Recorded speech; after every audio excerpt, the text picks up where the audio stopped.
अद्भुत लीला माधुर्य रस में निमग्न हो रहे, हम सुनते ही रहे हैं, सुन रहे हैं। कैसे? बालक जैसे। बालक के पास अगर अब दाम्पत्य जीवन का आनंद का विषय का अगर वर्णन करो, बालक क्या समझेगा?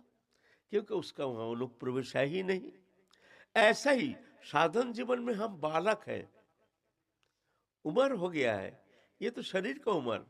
साधक अगर साधन जीवन है, वहाँ हम बालक है। वो प्रेम का कहाँ वहाँ हमारा अनुप्रवेश है? तो आस्वादन हम कैसे करेंगे वहाँ, जब तक हम नहीं पहुंचेंगे? जैसे पहले हमारे क्या होता है, हमारे साधन जीवन में मंजरी स्वरूप दे देते हैं। जब साधन करने आते हैं पहले ही नाम तो देते हैं, नाम के बाद दीक्षा दे करके मंजरी स्वरूप दे देते हैं। मंजरी स्वरूप देते हैं माने ये नहीं कि वो लीला रस आस्वादन के वो योग्यता प्राप्त कर चुके हैं, ऐसा नहीं। जैसे एक दृष्टांत, जैसे पहले हमारे भारतीय सनातन संस्कृति में बालकपन में ही बच्चा को शादी करा देते थे, बालपन में ही।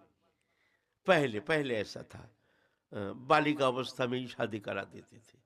अच्छा लगा, जो कोई मित्र है, भाई तुम्हारे लड़का है, हमारे बेटी है, चलो शादी करा देते हैं।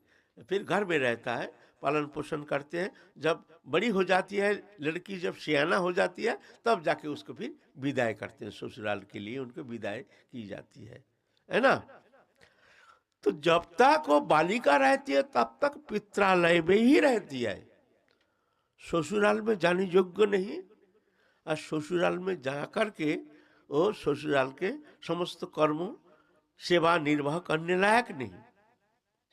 तो जब तक वो बड़ी नहीं होती है, उसको वो योग्यता प्राप्ति नहीं होती है, उसकी बुद्धि जब वो पुष्ट नहीं होता है, तब तक पित्रालय में उसको रख करके पालन पोषण शिक्षा दे करके बड़ी करते हैं। और माता उसको शिक्षा देते हैं, हर कार्य में शिक्षा देते हैं। जब सियानी हो जाती है तब स्वयं ही समझ जाती है, तभी जाकर के उसको विदाई कर, जाओ तुम अब ससुराल जाओ।